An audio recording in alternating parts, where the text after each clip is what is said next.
everyone, it's Jack from Cultaholic.com and it's time to talk about AEW Dynamite. This week's Dynamite, of course, took place in front of an empty arena, but how well did AEW manage the unique circumstances and how good was the show on the whole? There's only one way to find out, and that's by assigning each individual segment a lovely individual grade. And just before we roll the intro, you may have noticed that my desk's gone. That's because it's still at the office and it's definitely a real desk. Don't think too hard about it. Don't ask questions like that. This is AEW Dynamite Graded.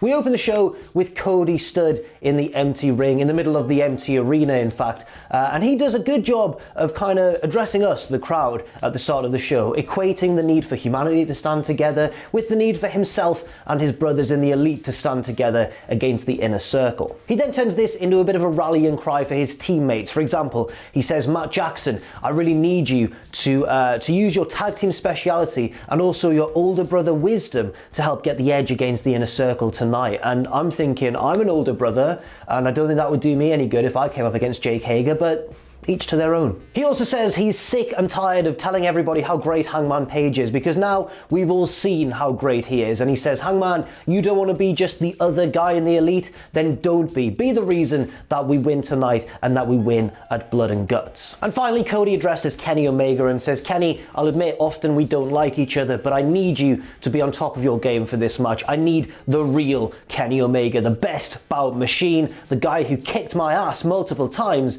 in New Japan Pro Wrestling. He doesn't go that far, doesn't quite say that last one, but you could tell he was thinking it in his mind. And here come Kenny Omega and Matt Jackson, and Kenny says, you know what? The world is falling apart right now, and there may not even be a Dynamite next week. And I'm just sitting there thinking, all right, Cody did a good job of lifting my spirits in the intro to this show, and here comes Kenny all doom and gloom. I tuned into escape reality for a while.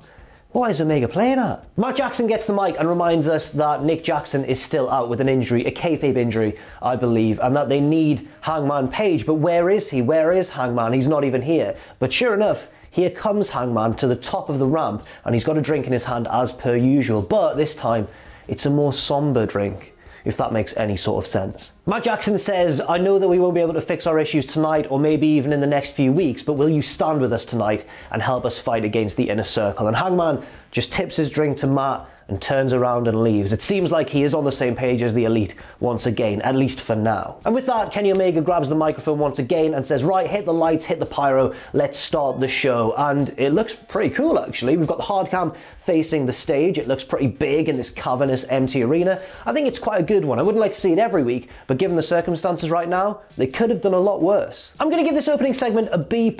I think they did a good job of tying in real-world scenarios with the ongoing conflict between the elite and the inner circle, and they did so in a pretty seamless sort of way, apart from Kenny Omega being all doom and gloom at the start there. But no, it was a pretty good opening segment. Bit of an uncomfortable and strange one given the lack of a crowd, but I think it was pretty solid. And now on to the first match of the show, Pentagon Jr. and Phoenix taking on Chuck Taylor and Trent, the best friends. And before the match, we head to ringside where Tony Schiavone is interviewing MJF, and he says, what's going on here? Are you gambling on the show? And MJF's like, no, we're not doing that, but he and Sean Spears clearly are gambling on the results of tonight's matches, yes. Tony says, that's appalling, how dare you? But in almost like a Bobby Heenan sort of way, just blatantly wants a piece of the action. And as we cut away to the commentary table, Tony's like, how much have you got going on? It's good stuff from Tony. Wily old veteran humour from the big man. And because Tony is on interviews at the commentary desk, we have Taz joining JR and Excalibur. I have no issues with that. I think Taz is a fantastic commentator. And because Justin Roberts couldn't make it, we've got Brandy Rhodes doing ring announcing as well. It feels like an episode of SmackDown in 2016.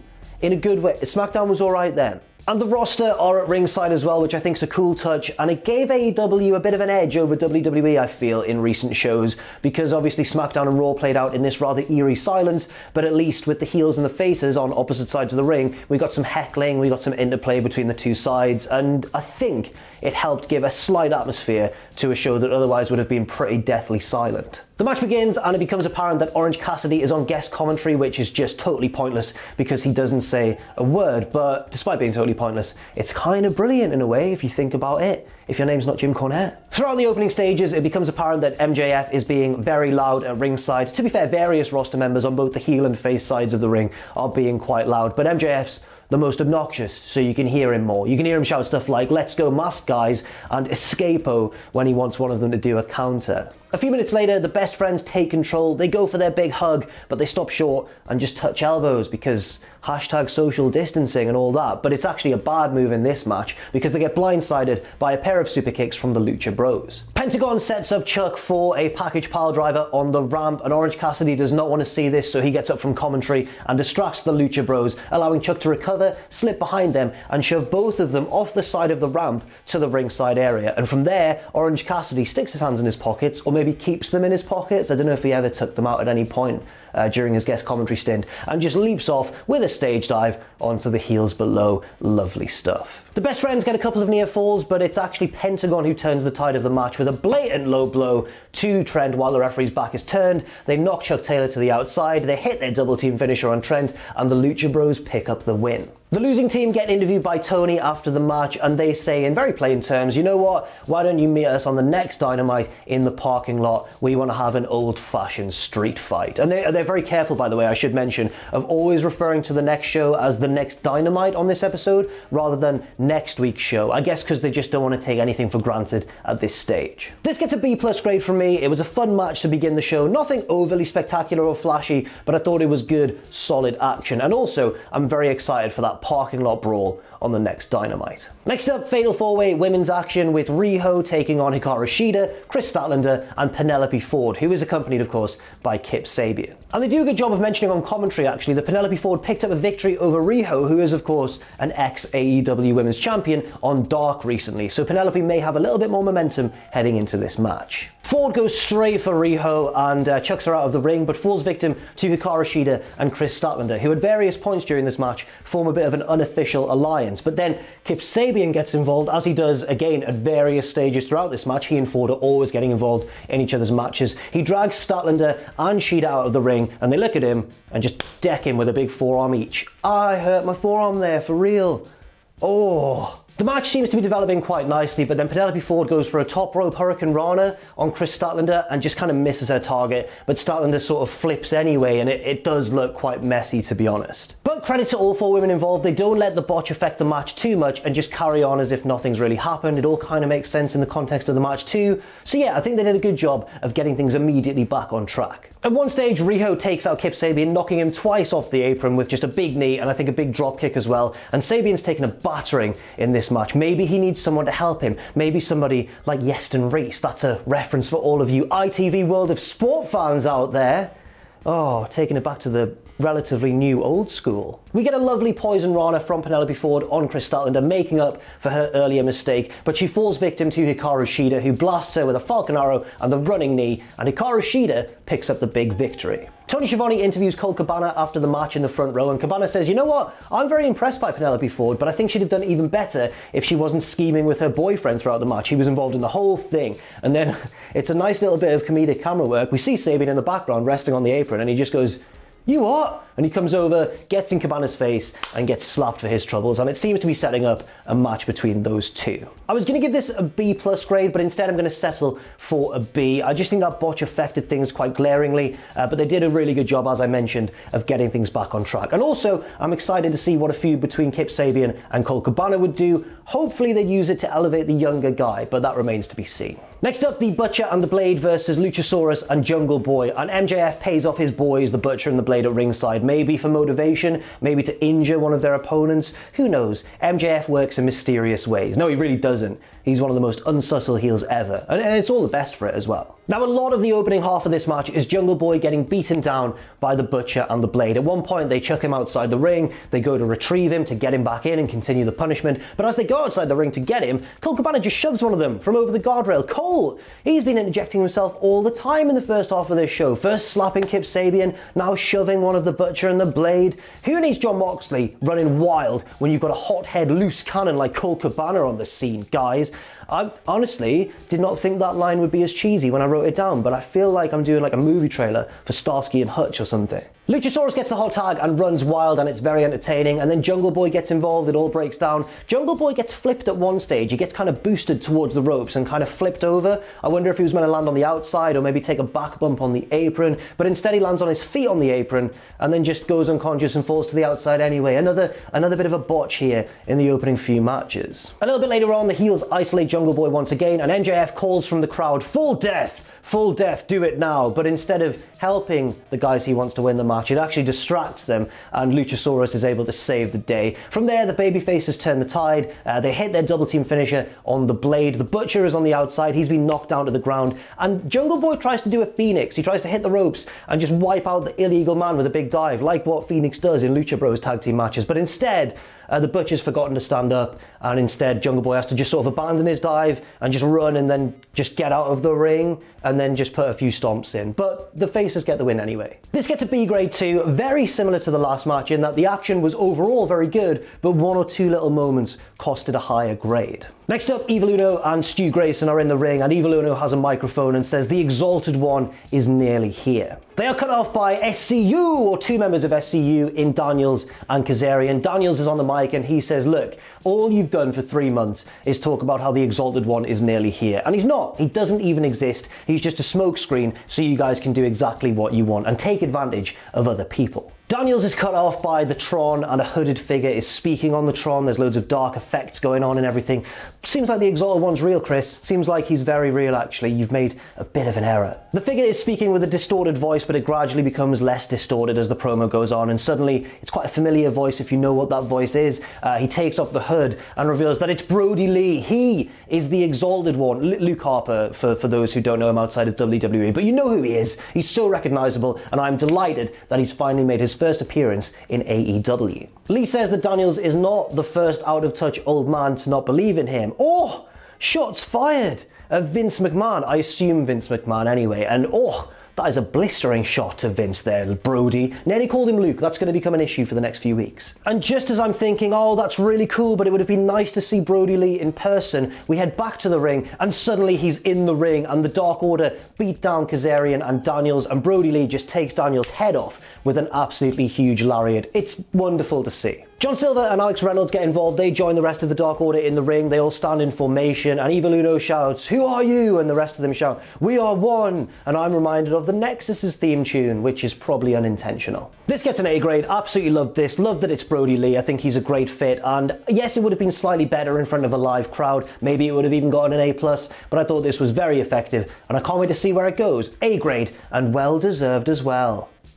Next up, back to ringside, and Tony Schiavone is going to attempt to interview Lance Archer, but Jake immediately cuts him off and says, look, he's not here to talk. Cody, you should have heeded my advice and my warnings. I'm a Hall of Famer. And he flashes his name-redacted Hall of Fame ring. Jake says he's listened to Cody and his friends bitching and moaning and says, look, you should have just manned up and faced us face to face when we appeared on Dynamite last week, but you didn't, and that means that now it's personal. And Jake says, shut me up if you can.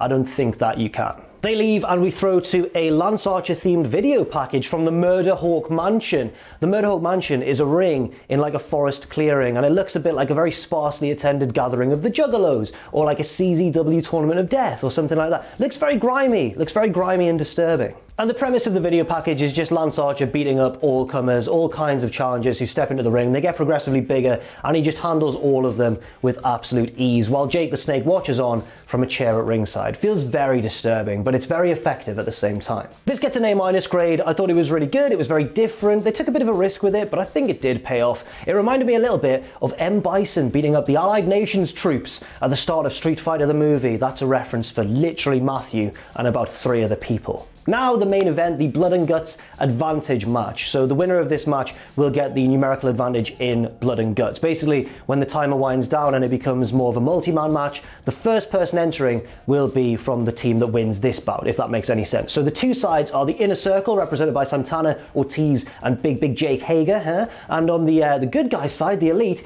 that is Cody Rhodes, Matt Jackson, and Hangman Adam Page. Sammy Guevara is out accompanying the Inner Circle, and then here comes Chris Jericho to take his spot on guest commentary. And when he makes his entrance, Sammy Guevara just belts Judas from ringside. He's not a good singer. He just absolutely belts Judas alongside MJF and Sean Spears, and they're all just getting down. It's like they're in Rise. Shout out to Rise. I haven't been to Rise for a while. That's the nightclub in Newcastle I like to go to, and I miss it quite a lot. Taz begs Jericho to get Sammy to stop on commentary, and Jericho's like, shut up, you moron! And it's so funny. Taz fully breaks. We cut back to ringside, and Sammy Guevara's taking advice from MJF. MJF's like, honestly, it wasn't halfway bad, but it was a little bit pitchy, which is a lie. It was absolutely terrible, but it's a really funny entrance. Maybe the funniest entrance in AEW short history. Cody begins the match with Santana, and Santana takes immediate advantage because Cody's distracted by MJF heckling him from the crowd. He shouts like, nice henna tattoo, where did you get it? Six Flags.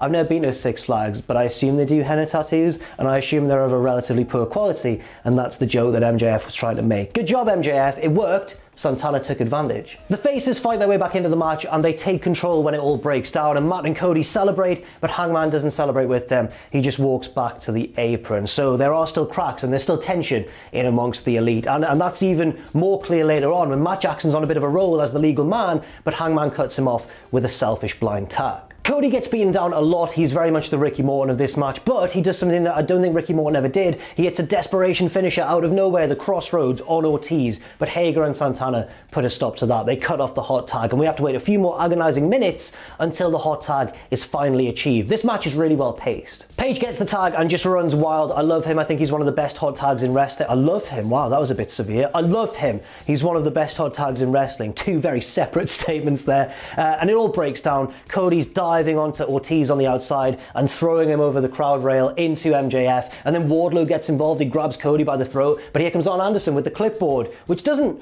really hurt Wardlow, but it shocks him. He backs off a tiny bit, a smidge. Back in the ring, Matt Jackson and Hangman Page have learned to work together. They've put their differences aside, kids. It's genuinely quite heartwarming, but then Hager cuts them off when Page goes to take Nick Jackson's role in the Indie Taker. He jumps up on the apron, but Hager's there just to pull him down. Back inside the ring, Santana takes advantage, rolling up Matt, 1, 2, 3, and the heels have the advantage for blood and guts. This gets an A- grade from me. Again, it wasn't the most flashy or spectacular match, but it was really solid, almost old school in a way, in that it was really well paced, very patiently paced, and it all felt real. The stakes felt very real, and I think that really helped the match a lot. So A- is the grade, but we're not done quite yet. The Inner Circle all meet at the top of the ramp with Jericho, with Sammy Guevara. They're all gloating. Hager's doing push-ups, or press-ups as we call them in the UK. Did you know that, non-UK viewers? Hager's doing press-ups with Sammy Guevara stretched out on his back. Then Sammy goes down and says, you do it to me. And Hager's like, get up, you idiot. It's really funny. Jericho gloats. He cuts a big heel promo saying, not only do we have the advantage in the blood and guts match, but we also have a numerical advantage overall because we've got 5 members and Nick Jackson's out, so you've only got 4. And also, we've never argued, we've never hit each other, we don't drink at ringside like Hangman. We're a solid unit, and that's why we can't lose. Sammy Guevara then hits on Brandy at ringside. Oh, the disrespect from Sammy Guevara, and it looks as though the heels have won the day again. But then we're interrupted by like a buzzing sound, and who should fly into view but Vanguard 1, the drone, and you know what that means. Matt Jackson's on the mic and he says, you're wrong about one thing, Jericho, we're not outnumbered, we have 5 members because I phoned in a favor from an old friend. And the camera pans to the top of the arena, and there he is, as we all maybe suspected, especially when it was Brodie Lee revealed as the Exalted One.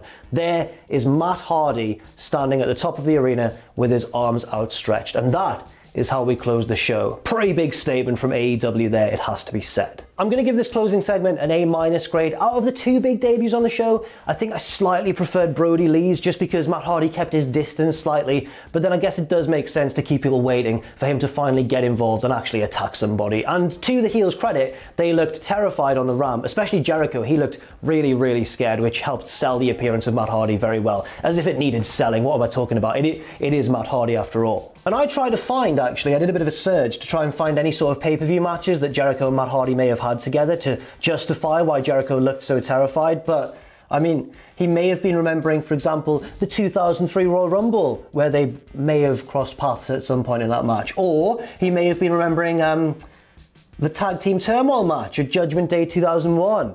That's right, Jericho, you better be afraid of whatever happened in that match. But yes, that whole closing segment gets an A-. Very exciting times for AEW. Now, let's see how the show did as a whole as we move on to my overall grade. This week, I think I'm going to give Dynamite an A- grade. I thought they did really, really well given the circumstances, and they managed to provide a bit of an atmosphere even without any fans in attendance, which is not easy to do, but I think they did a really good job of that. Helped, of course, by the fact that they had two monumental debuts in the form of Brodie Lee, Luke Harper, and of course, Matt Hardy. So that's graded. Thank you very much for watching, and join me next week when we'll talk about Dynamite once again. Look out for all kinds of content on the channel. We're not slowing down despite, obvious circumstances, and hopefully we can keep providing excellent videos for you. So thanks once again, and I'll see you very soon.